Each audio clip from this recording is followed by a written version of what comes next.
We are so glad that you're here with us, and I am so excited to celebrate the 100th anniversary of the Brotherhood of the Sleeping Car Porters and Maids. This is a historical time in our country. Irregardless of the people that are trying to erase our history, as long as we keep our history alive, no one can erase the impact that we've had on American history and how we've brought everyone over, not just ourselves, but everyone over.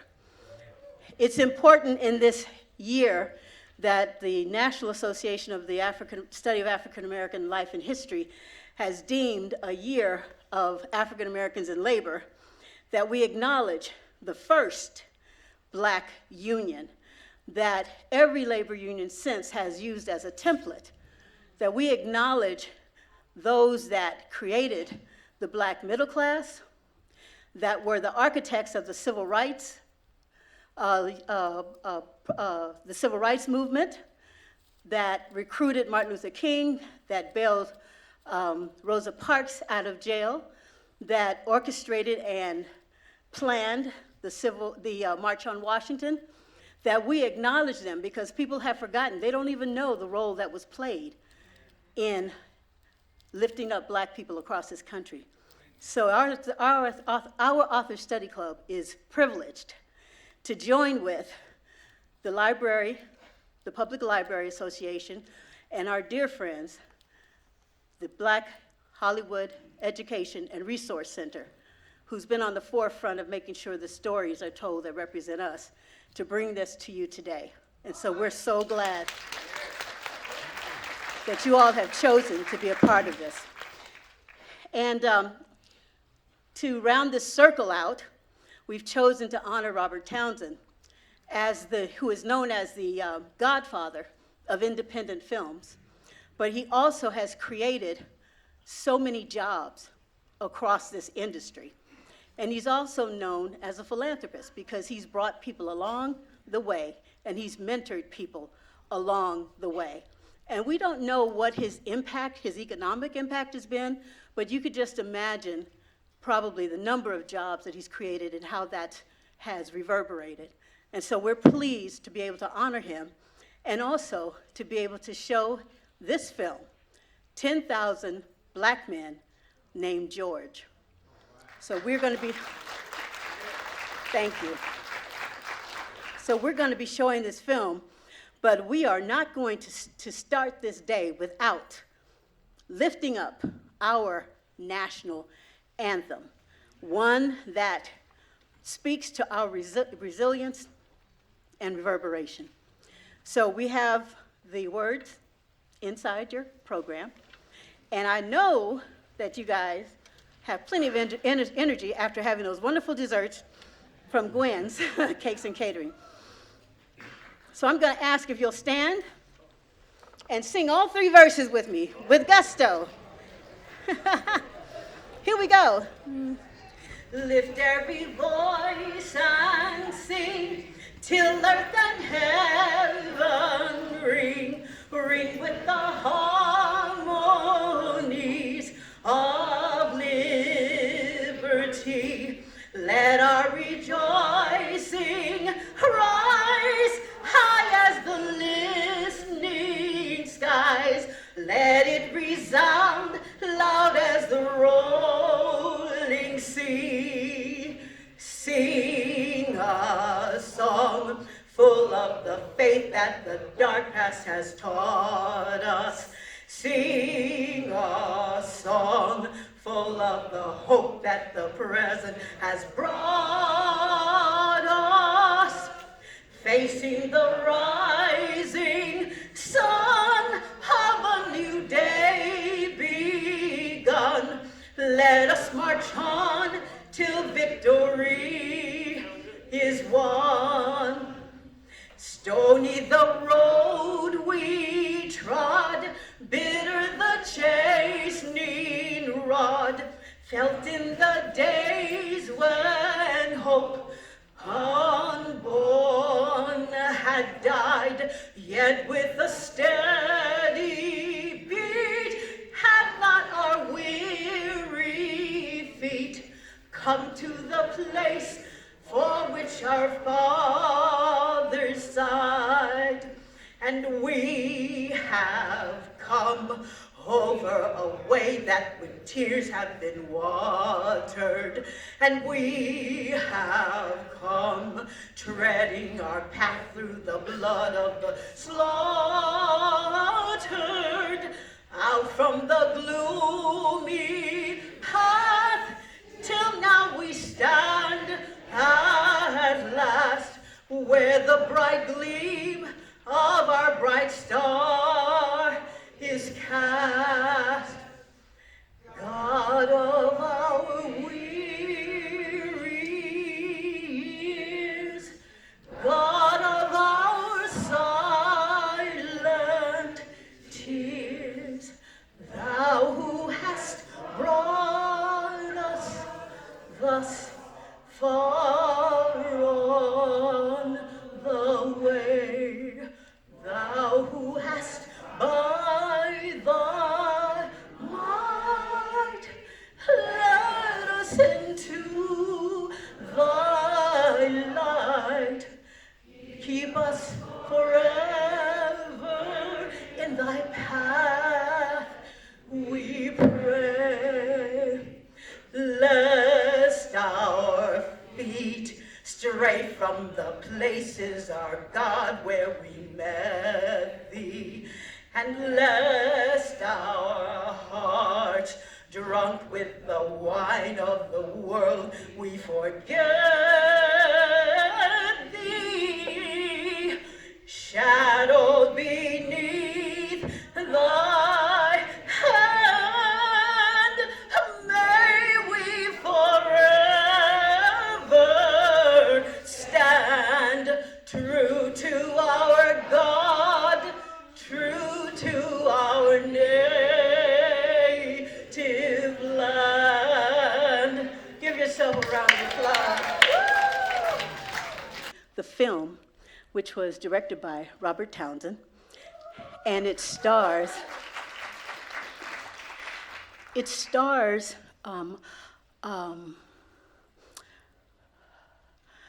Brock Peters, I call him The Rock, Mario Van Peebles, and Andre Brower. And it follows the story of Philip Randolph and how they went about recruiting and starting the Union. And it talks about the 10,000 men that they called George. They would not call them by their name. They called the porters, all called the porters George. The name of the Pullman company was George Pullman. And so they didn't even have the dignity of being called their name until somewhere in the mid-40s, where they had to push and go through the President Roosevelt, to pass an order for them to be called by their names. So this will take you through most of the things. It's pretty true to the story of what they went through, and I think you're going to enjoy it quite a bit.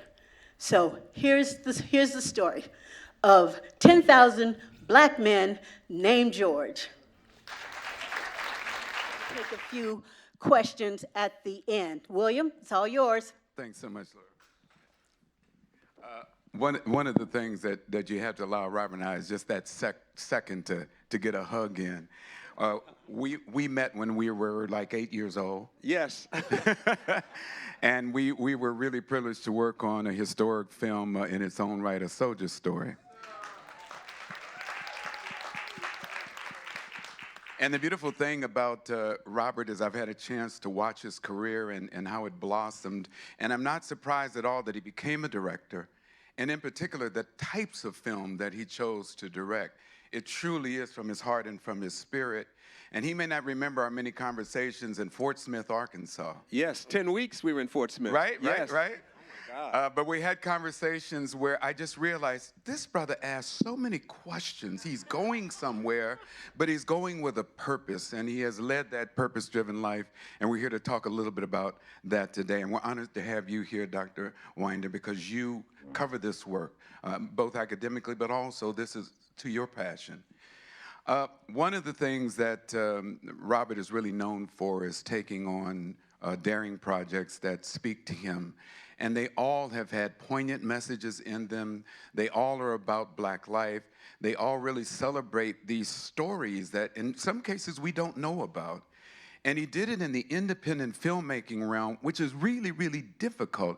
He chose the difficult route, but he wasn't afraid of it, and he certainly wasn't stopped by it. You all know from his first film that many of you came to know Robert as a director from Hollywood Shuffle.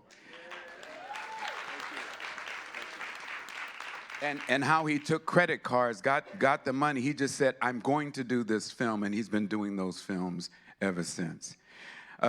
Robert, to that point. Yes, sir. So on this particular film, so this is 2002, I believe? Yes. Yeah, a lot was going on then, but still it was tough to get a film made. What was it about this 10,000 Black Men Named George that drew you to it? Why did you want to invest your time in this? Well, here's the deal.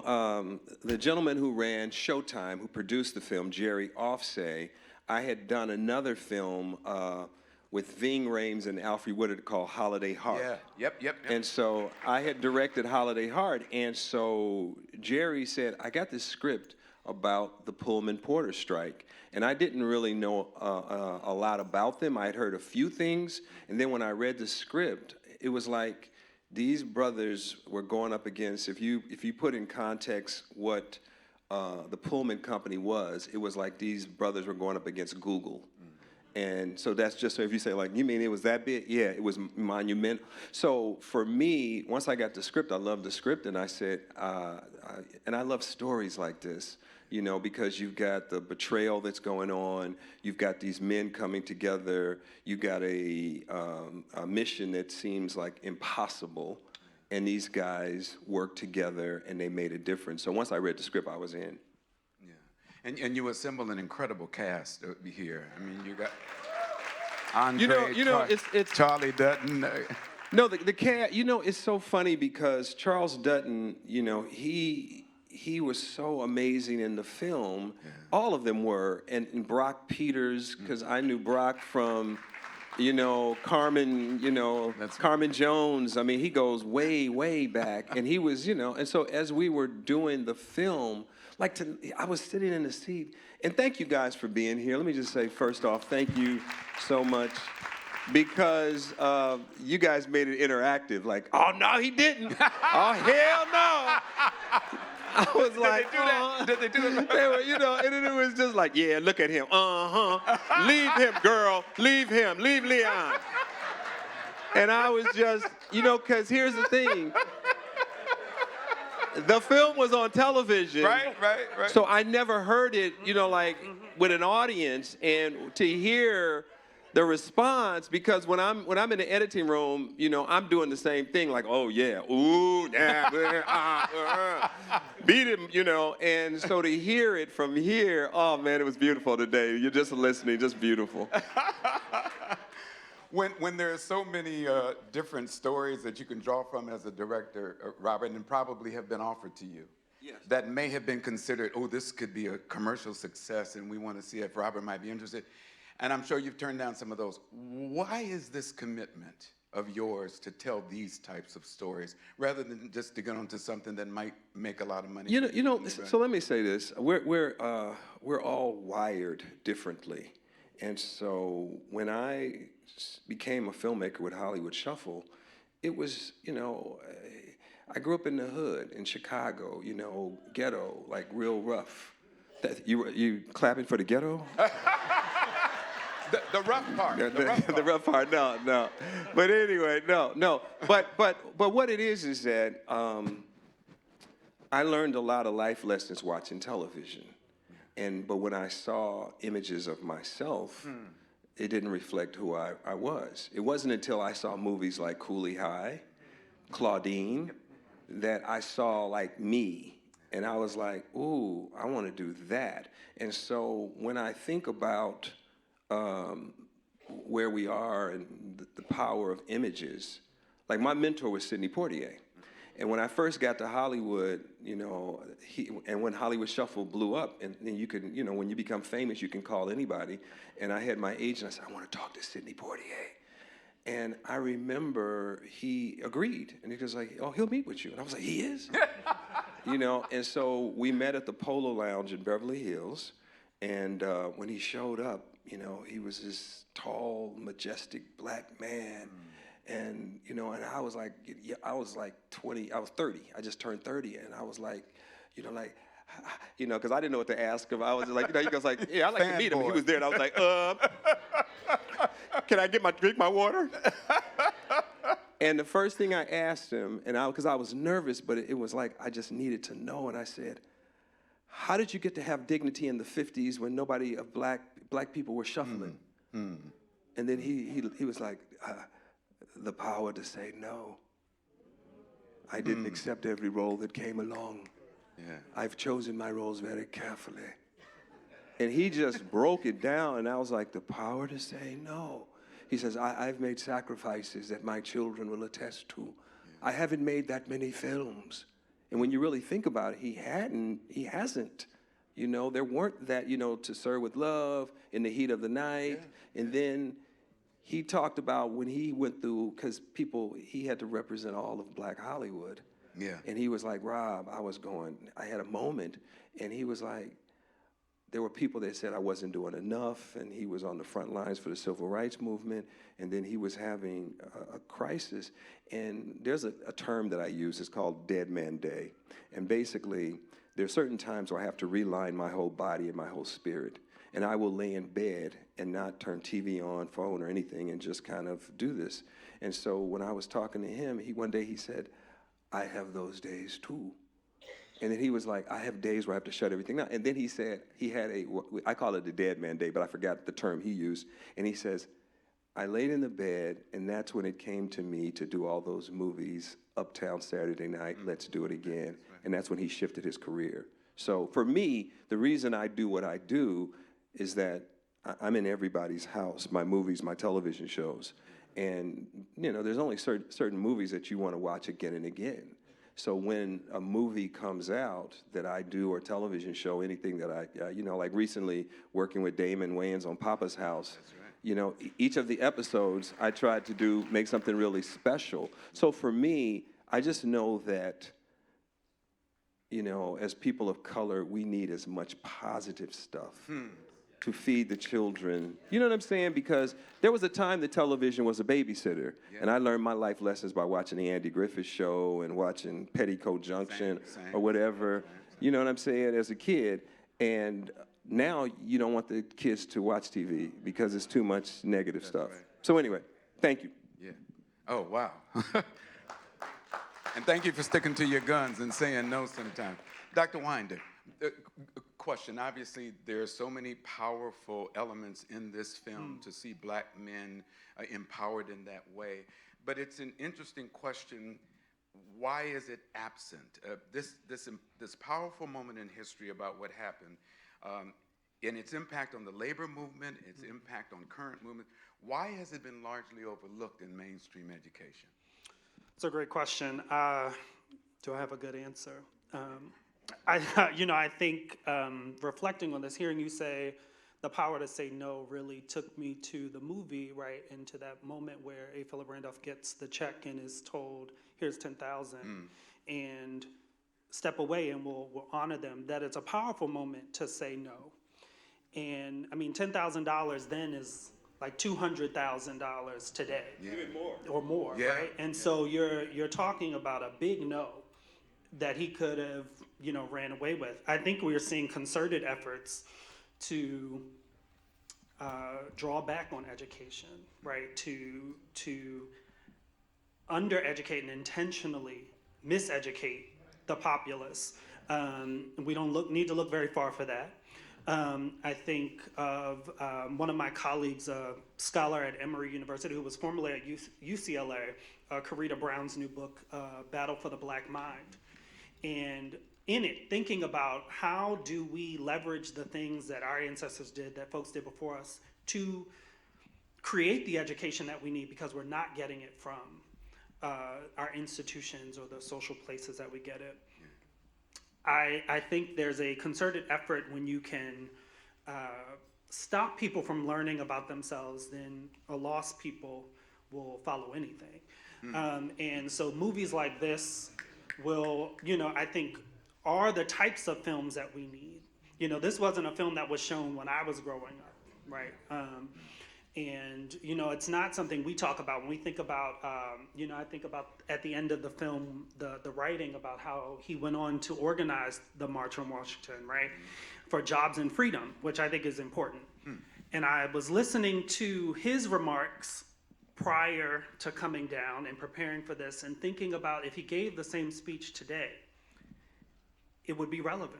Yeah. That looking at the enemies of Medicare, the enemies of Social Security, the enemies of federal funding for education, enemies of a higher minimum wage, are the enemies of the Negro people, are the enemies of us. No, when I was watching it, because it's so timely right now, I almost felt like I was watching MSNBC. Yes, yes, today. This is the white man's country. Yes, indeed. I directed this? No, yes, absolutely. But I think that's the point, right? That it feels, it's both inspiring and also devastating to know that the same speech said in 1963, to see the same struggles that were happening then are still relevant to us today. And that if we don't intentionally learn about them and force ourselves to remember them, as for us as a people, that they will be distorted and removed. I'll stop there. Can I share something real quick? Because you just brought up something. I was being honored in Florida, and I was being honored.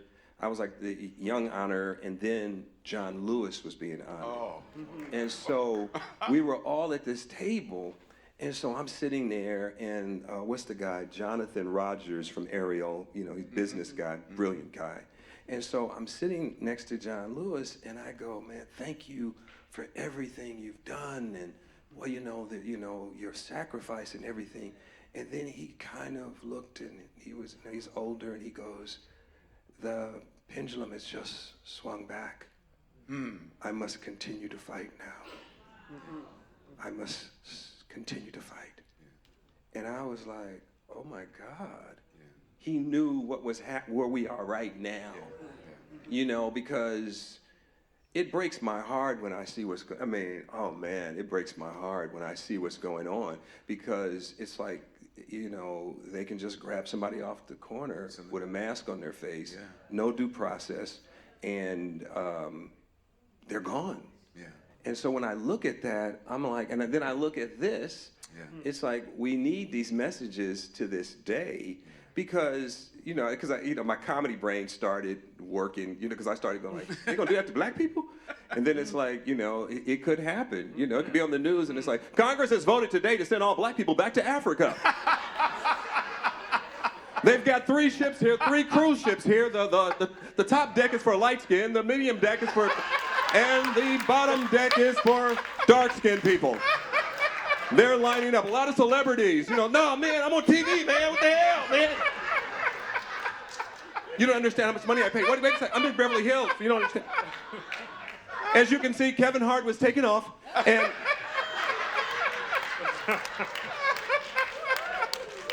Now we understand Hollywood Shuffle.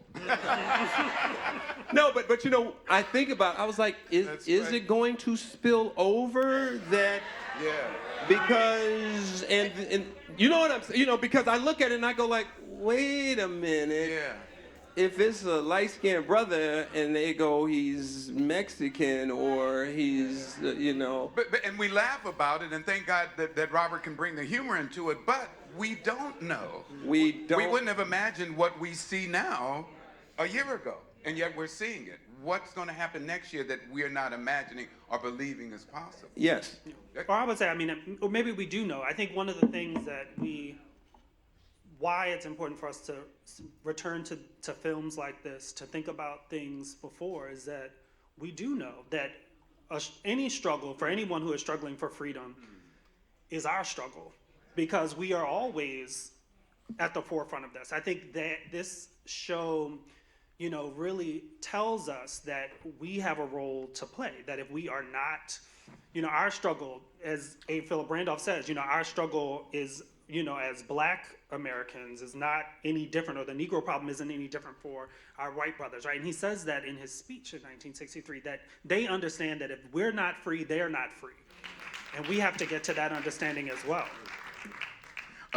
Robert, Dr. Winder talked about the poignant images and impact of the film. When you were making it, or to this day when you watch it, is there a scene in your film that you still watch and it gets you? Like the memorable scene in the movie? I was crying today because I remember when we shot the scene, and when you work with really amazing actors, so when he goes, I can't go back home. Right. And I'm sitting there, and I'm like going, oh my God, I remember that. And I just remember Charles Dutton, he gave me everything. And Charles Dutton was like, you better take this money. You better take this money. You hear me? Why you gotta do Charlie like that? No, but that's like when I work with James Earl Jones. So I just got to tell this because they just had a tribute to James Earl Jones in New York City. Man. And I remember loving him in two movies, The Great White Hope and Claudine. Because Claudine, my mother, raised 4 kids on her own, and so, I identify with that. And then I worked with him in Meteor Man. That's right. And so, so I was like, they didn't ask me to speak. They had all these people to speak, and I was like, I wasn't going to try to hog the stage. But I remember when I was working with him, his instrument was so fine. So the scene in there, he's in the room crying because I'm outside as Meteor Man getting beat up and everything. And I remember I was talking to him, and I said, I need you to cry in the scene. And he didn't say this, but his instrument was so fine. He said, would you like to see 1 tear or 2? Left eye, right eye. Slow, fast. Would you like to see it go back up?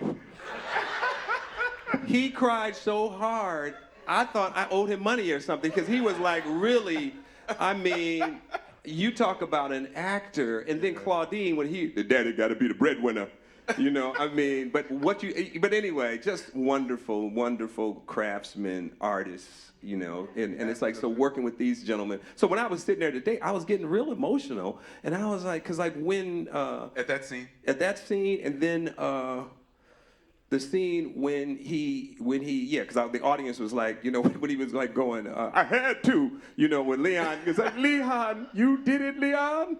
And the whole audience was like, leave him, girl.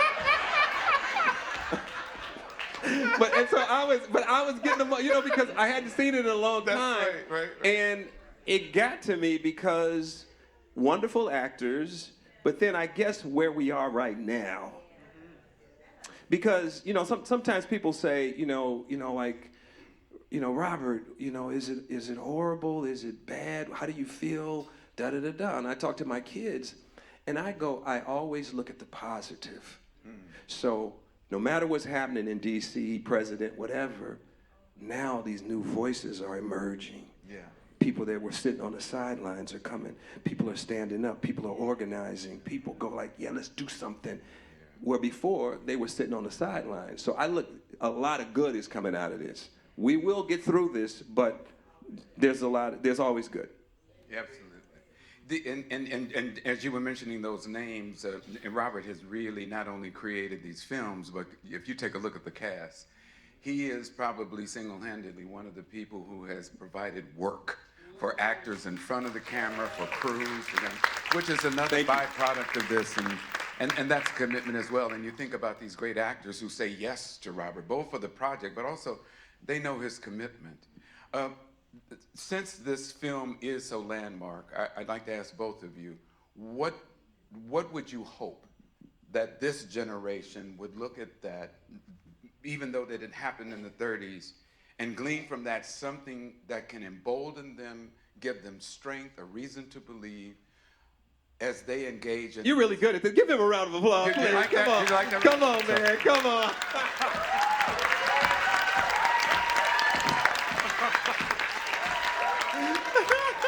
I can't do the impressions, Robert, but I got the bow down.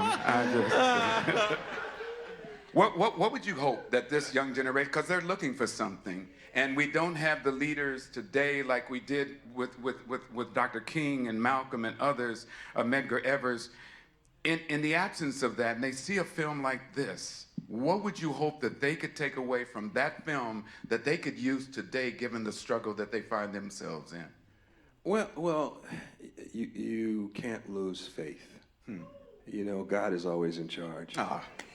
Always. I mean, because it's like no matter what it looks like. Yeah. No matter what it looks like. So part of it is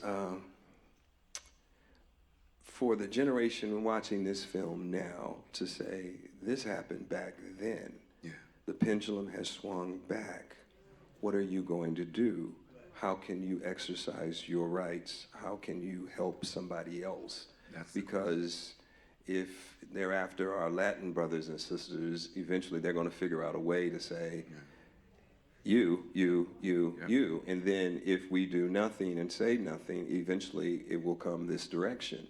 So how do you, because the kids now are being fed so much poison through social media, so much. And it's like if all those images are coming in your brain every morning, every day, every morning, then your brain is like this, and you got no time to focus on nothing. And so your willpower is not there. So I think when I like as I was watching this, and hearing the response, I was like, oh wow, they connected with the story I wanted to tell. They really got it. Yep. Wow. So if there's something really there, then it'll be in your bloodstream. And then this audience will tell somebody, and they'll tell somebody, and they'll get on Facebook, and they'll share a photo, and they'll share a photo, and then they'll go like, I don't know 10,000 black men they film, and they go, I want to check it out. And then somebody will say, I need to do more. I need to do more. I need to do more. Yeah. So for me, you may say like, we're just in a room full of like 100 people, but if 100 people have 100 friends on Facebook, Come on. and those 100 friends share with their 100 friends, we've started a bit of a revolution. Yeah. And to me, that's what it's about. That's powerful. Yeah. How about you, Dr. I would say I'm drawn to the motto that's printed on the program from the Brotherhood, fight or be slaves. And I think there's a way that when I look at a film like this, knowing A. Philip Randolph born like 1889, like 100 years before I was born, where I think about, what does that mean? How much don't we know if we don't force ourselves to educate one another? And so I applaud this work, right? I think it is important to say the independent space is the only place you can tell the stories that you want to tell, so you don't get caught up in what other people are trying to force you to tell about a people. And so, I would hope that generations and younger generations look to these films and to these types of stories to better educate themselves about what actually happened, especially in an age where we see, I think the next frontier is like AI. Like, I'm watching on social media and you're like, what are these videos of non-real black people doing things on TV? Like, we have stories that we still haven't told fully about black people who really lived. We don't need to make up fake ones just yet. We need to tell this story. And it's interesting, Robert was talking about this generation saying, what can I do? In other words, they're going to have to make a sacrifice. We all will have to for the greater good. But for me, in the film, both the scene where Philip Randolph made the sacrifice and he needed the money, couldn't take it, his pride. But also I think about the Brock Peters character, Robert, when he was jammed up. And I think his character spoke for a lot of black folks who were in that situation. He reminded them that he was born a slave. And so his point of view was different, and he was asking for some sense of empathy. Did you want him to be an empathetic character? Did you intentionally want for the audience to hear that voice too? For the person who, quote unquote, may have sold out, but at least wants to explain why his mind was gone, his whatever. we had a moment with that scene because, Mr. Peters pushed back on a few, because there was some, it went a little bit even further where, because the In the writer, script? in the script, where the writer, because he, Webster's voice is like a real, he's a real man. So Yeah. he's like, I'm chasing the ladies, I'm doing this, but I need to know if you're real, When it came to Brock's character, when he was doing that speech, there was one line that he says, I don't want that line in there. And the line was, I'm just a old, useless nigger. And because some people have that thing. That's right, And that's right, that's he right. gave me something. And Brock was like, it's too real, take it out. Yeah. And we were like, take it out, because, it's so funny. I've worked with like the Nicholas brothers and different people. And when you deal with people from that other generation, Yeah, you can't play with that. he saw, like with Mr. Portier, he would tell me about when he used to go to the studios back in the 50s, 40s, and it was only him and the Shoeshine Boy. Yeah. And they used to have a light that they would have, because they would call different things by racist names. And this one little light they called a nigger. Yeah. It was like skinny, black light, like that. And so when he would come in and walk on the stage and there's all these people in the crew, and then somebody goes, hey, give me that nigger. And he was like, I had to do everything to keep it together. And you talk about somebody with some dignity. Yeah. Let me tell you this one story. I went to this party, the CAA, that's my agency now, a big party, and I was just a guest of Kim Wayans. Kim said, Robert, maybe you can meet somebody, but when you're young in the industry, people don't care. It's just like, you're just sitting there like, You're just happy to be there. you're just happy to be there. So we couldn't get a table. So it's like, it says, somebody sitting there. Yes, someone sitting here. Mm-hmm. Someone sitting here, someone sitting here, someone here. So we ended up at a table back in the corner, like in the corner.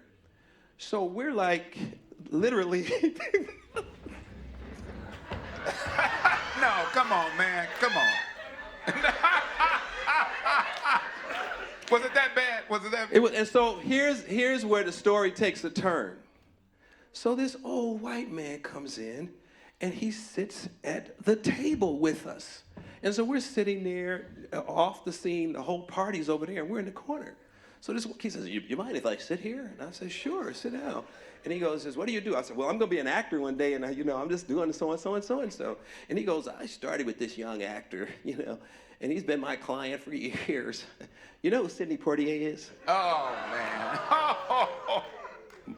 Now, here's the kicker to the story. All of us, and he said that later. So we got there, he sits down, we're still like uncomfortable in the corner, like, okay, this is what, we know. Here's the kicker. People kept coming by the table, and we didn't know what was going on. Because like, hey, Marty, good seeing you, Marty. Hi, Marty, hey, Marty. And so we're just like.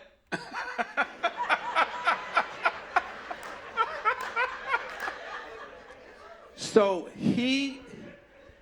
when he said, so here's where God blessed me that night. Come on. So he said, let me tell you about Sidney Poitier. He said, when I met him, he was working at a hot dog stand with Harry Belafonte in New York City. Wow. And he says, a script comes in, and it's about this men's room attendant whose daughter gets murdered. And the mafia kills the daughter, and he's inside the house hiding. And they were going to give him $10,000. And it's, he's a men's room attendant. They kill his daughter, and he's in the house looking out, and the police solve everything. And so Sidney says, no. He's got 4 kids, $10,000 on the table, and he goes, my father would have done something. My father would have done something. I can't do this. And Marty says, when he turned that down, I said, you're going to be a big star. Wow. And he says, he's been my client to this day. Wow. Wow. You know what I mean? So The power to say no. Yes. The power to say no. So when I think about life and everything, there are no accidents. The next writer, director, producer could be in this audience. The next brilliant physicist, doctor, what have you, is in this audience. It's just a matter of, do you choose to walk in your destiny? Yeah. With this movie right here, if somebody wants to take action and understand that action is possible, do you believe? Yeah. Do you believe? How bad do you want the dream? Yeah. How big is your faith? Do you have faith? Because what, I don't want to get into that, but my thing is that there's so many people I started out with that didn't make it. Yeah. Yeah. So many people that go, and I'm getting ready to go back to New York now to see a bunch of Broadway shows, and when I go back, I see them and they go like, man, Rob, yeah, man. But what it was that we went to the same church, we went to the same stuff. The only difference is that I really applied God. That's right. Yeah. I've always, because what it is that it's like, if you believe, whatever you do, you make one step, he'll make two. Yeah. And sometimes people don't want to make the step. They're so afraid. Yeah. So for me, that's how I process it. But yes. Well, that explains Hollywood Shuffle and you going in debt with all of the cards, thinking, it's coming back, it's coming back. And here we are today, right? The powerful truth in Robert's film is beautifully articulated here today by him. You see why he makes the films that he makes. He cannot make any other film. I'd like to turn to you. I've asked these two gentlemen about their favorite scene in the movie, and you can address that. You can address the power of the movie, how it resonates with you, the significance of that. Do we have a microphone in the audience? Miss Laura? Oh, yeah. Can you turn the house lights up, please? I have it. Yeah, there, so we can see. Oh, this is a beautiful crowd. There's a woman right there. Right there. And if you can relate the question to the movie, that's fine. But if you have a separate question that's sort of related to the general area of what we're talking about. All good. First of all, William, how you doing? It's Waylon. I'm always going to tell you, what are we? Lock Saints all day. You know that. All right. Robert, I want to say thank you. You are a philanthropist. I used to work for the Sugar Ray Robinson Youth Foundation. You've always been a friend to us.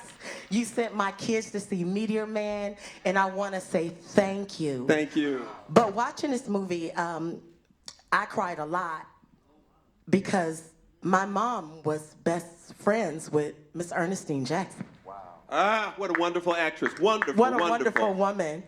And I remember going through her IMDb when I was a little kid. My mama used to say, that's my friend. I was like, Mama, you don't know that woman. You don't know her. But I just want to, I'm getting there. I'm going to get there, baby. You felt the people saying, I know. But I was just trying to get back to that movie and the point that you talked about, him not being able to go back to his mother's funeral and making a choice between what he believed in and his mom. And I cried so hard trying to figure out, what would I do? What would any of us do? What do any of us do? Right, the question. I just wanted to say thank you. Oh, Thank you. And the question really is, what do we do? Well, I mean, the only thing that I would say is Thank that everybody's got to live by their own journey. Thank you. I don't know. It's kind of, you have to look inside yourself and say, are you doing enough? Is there some more that you can do?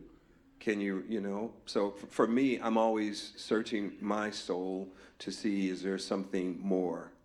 Is there something in my work that I can do more, better? I'm constantly a student, but, it's like, is there more? What can you do? And what do you want to do? Sometimes you have to, I just did a 2-week retreat where I was just reading all this stuff, and I was on a farm with animals and stuff, and just sometimes you got to just ground yourself and check in to see what's new. It's a new year, new time, new energy, new focus. And the beautiful thing about that question, everybody's going to have a different answer because we're all at different places, but it's the same question. What more can we do?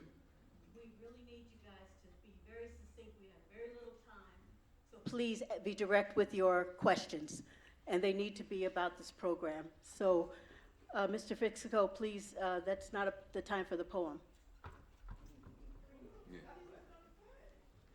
I won't even ask. What were you going to ask? Was it a question or were you going to read something? Okay, what is your, let's give a question here. Yes, sir. Yes, sir. Served for 30 years on the road, and also I was named Philip 1L after A. Philip Randolph. But I'm asking, is there going to be a series? Because nobody told me about this. And at 14, when my grandfather died, I was doing a year in probation camp as a gang member. Had I seen this, I might have went down another road. Thanks. This gentleman's a Buffalo God soldier. bless you. Robert, Buffalo soldier.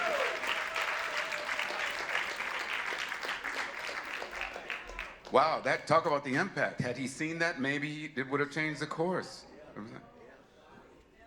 Robert, okay, I'm gonna hurry. Robert, I saw 2 light-skinned women Yes. in the film, and I am upset that black people, our people, my people, put us in categories, you know, like that brown bag kind of thing. Why did you put, well, and I know our men I had 5 brothers, and they like light-skinned women. I don't want to disrespect Laura. Okay. Why did you put them in? Because Was that a casting choice?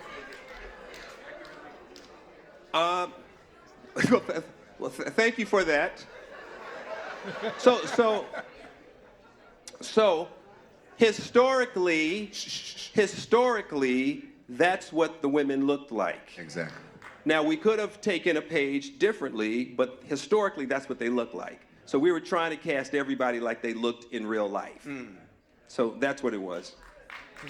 And I'll just say, you know, as a reflection of the time, right, to think about historics, right, this is on the, right after, right, emancipation. So you have clearly a black community that is accepting everyone that has been cast as black. Today, that conversation looks different among younger generations because they're questioning blackness based on phenotype, what you look like. Then, that wasn't what was done. If you were black, the one drop rule, we accepted everyone as black, so it's a different conversation. But I love that piece of historical realism that's part of the film because it helps us to remember that fact that we all look different, right? And it's important to see all shades of blackness represented in the film in some way, right? But I know what you're saying. I appreciate your question. It's wonderful. I do. Yes. In the back. Mr. Townsend, Yes. you're absolutely brilliant. Oh, God bless you. So my question goes to the film, the context in terms of marketing and promotion when it came out, was on Showtime. Was there any other push beyond the cable presentation? I mean, this is a piece that should be shown in our schools every day, every hour, every minute. I mean, I happen to be a history buff, so I was pretty aware of you know, not the micro, but anyway. So my question relates to how did Showtime promote this, or how did it get any promotion beyond being on cable? The film did really well. Yeah. The film was really well received. Charles Dutton won the Image Award. We were nominated for everything. The thing is that, you know, because it was Showtime, you really, back then, you couldn't just take it anywhere. It was just now you can have a window for theatrical, you can have a window, but back then, we did really well on Showtime. Yeah. And the film continues to do really well. We're gonna go with one more question and we'll wrap it up. Charlie Jordan, that's my right hand right there. That woman is a force of nature. Give her a round of applause. Come on now. Yes, yes, yes. Now, this is about you. Good to see you. Good to see you, William. I've seen a lot of your work, and this movie touched me in a really important way. My 14-year-old, unfortunately, was out of town because I planned on bringing him to see this, and I want to know, number one, where is it so that I can make sure I sit down and he watches this. And I noticed there's just not a lot of young people in the room, and I wanted him to sit down and I wanted him to hear you. So I've been recording. But most importantly, I want to know where the film is available, because he needs to see it. He's a I think it's streaming, because it's Paramount. yeah. It's On under Paramount Plus. YouTube. It is on. on YouTube. Yeah. Well, I don't get no check from YouTube. What the hell? Paramount is the one. No, Yes, YouTube. Robert paused. He said, "Wait a minute." awesome. Well, I will watch it on YouTube with him. But the thing is, Amazon. On too, right? Amazon. it's on Amazon too, so you can, because everything is streaming now. There's no DVDs. You can. Yeah. I'll buy it.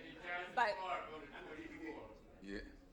Okay. thank you. That's all I Thank have you. to say. Good Thank seeing you. you. And by the way, I would recommend that if you have a way to buy it and you have access to students and you have permission from parents, expose them to this film. Yeah. One more question. The brother there. Oh, We'll make it two then, so her and him. that's right. So I have a comment, not a question. So my cousin here is 90 years old, and her reaction when I turned to look at her, she was really, really, really crying. And when I looked at her, I could tell that it was from living that. Yeah. Yes. And living in that time. So you did an excellent job with the movie. The second thing I want to say was, she made the comment about the light-skinned women. So she was on the TV show Julia, and so she said that she wasn't very light-skinned, but they placed her in the movie anyway. So she wanted to make that comment. Thank you so much. Thank you. Thank you. The brother in the back. Yes. The brother there. You are fired, brother, with the mic. Well, you know, No, I'm just messing with you. I resign. Take two. Man, Take two. it's an honor to be able to stand here and look at one of my icons. I just three things I want to say quickly. Bunker Hill is not too far from here, downtown residence. And back in the day when your movie came out, a friend of mine said, "I got a movie I want you to see." So I was kind of floored by the fact that I was going to Bunker Hill for the first time. And guess what movie I saw? It was Hollywood Shuffle. When I walked out of there, he just looked at me, I looked at him, and I think I got lost downtown LA. I got lost after I saw the movie because I was so enamored by it, and it was incredible. The other thing I want to say is the Pullman porters weren't just anybody, they had skill levels. And a lot of people don't realize what their skill sets really were. And I just wanted to address that. The movie was really beautiful. And the strength and the composure of those brothers is something beyond measure. The other thing I wanted to say, you mentioned James Earl Jones, and I wanted to ask you, because you named some of his movies, do you remember the movie Vernon John's, Dr. Vernon John's movie? And you know what the significance of that was? If I could tonight, I would do that. I would have you do Charles Dutton in the pulpit, and when Dr. Vernon Jones started talking about it was hunting season for black people in Alabama, and the people started working out, I'd love to see you do a rendition. Robert, you need a casting All right. director. Anyway, God bless. Thank you. Thank you. Thank you. All right, we're Hey, gonna wrap. can we do something? Can we give a standing ovation to that lady right there, please? Round of applause, round of applause, round of applause, round of applause. That's Laura Ball, y'all. Beautiful. I want to wrap it up by asking each one of these gentlemen a question before we go. It's the final question. Dr. Winder, I'll start with you. What for you would be the biggest takeaway from this film as a sociologist that you would hope that people could take away and find useful in their lives? I think for me, the biggest takeaway at this point and what we heard from the conversation is that our job is to continue to tell these types of stories, to make sure that other people tell these stories, and that all of those successes and failures in the past are still ongoing. That this success builds our future success. The March on Washington was a start, and it is a beginning to us continuing to fight for civil rights as people try to take them away. We are now the folks who have to stand up and fight because so many of those folks are no longer with us. Robert, you mentioned that. What he said. That was good. You mentioned that we should always be asking ourselves, is there something else I can do? You've done a lot. Are there any projects that have inspired you that you're thinking maybe I might be working on something next? Anything you can talk about? Or in general, just as you've soul searched and gotten away, has the light come on for the next chapter? You know, so let me say this. My brain is backed up because I got so many ideas. So we went through COVID, we went through the writer's strike, we went through the fires. So I'm just trying to give birth to all these ideas that are in my head. So I've been writing, meeting with people, meetings, and so there's a lot, and there's a lot of good stuff. I mean, it's just funny because when you're quiet in your brain, ideas start to flow. Yeah. And I just let it flow. Like when people think about the 5 heartbeats or whatever I've created, it's just kind of like just going with the flow. Yeah. So I can't announce anything, but okay. Yes, sir. Okay, but you're staying open to it, right? There's a lot coming in. How about a round of applause for Dr. Winder and Robert Townsend?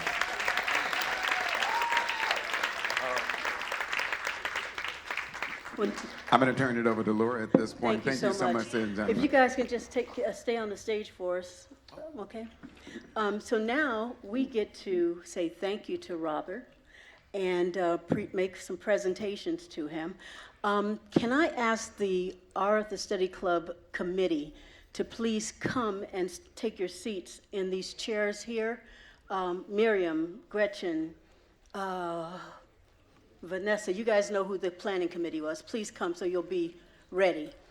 But right now, we have had the support of the Office of Mayor Karen Bass and the Office of our Council President, Marquise Harris Dawson. But today, we have Jacqueline Hamilton representing the mayors. The Deputy Mayor of our Neighborhood Services is here to make a special presentation to Robert, the first of our special presentations to him. So please welcome Ms. Jacqueline Hamilton.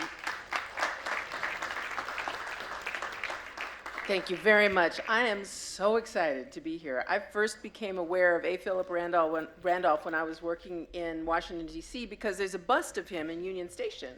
And it's really, whoever the sculptor was, did a fantastic job of capturing somebody I wanted to know more about.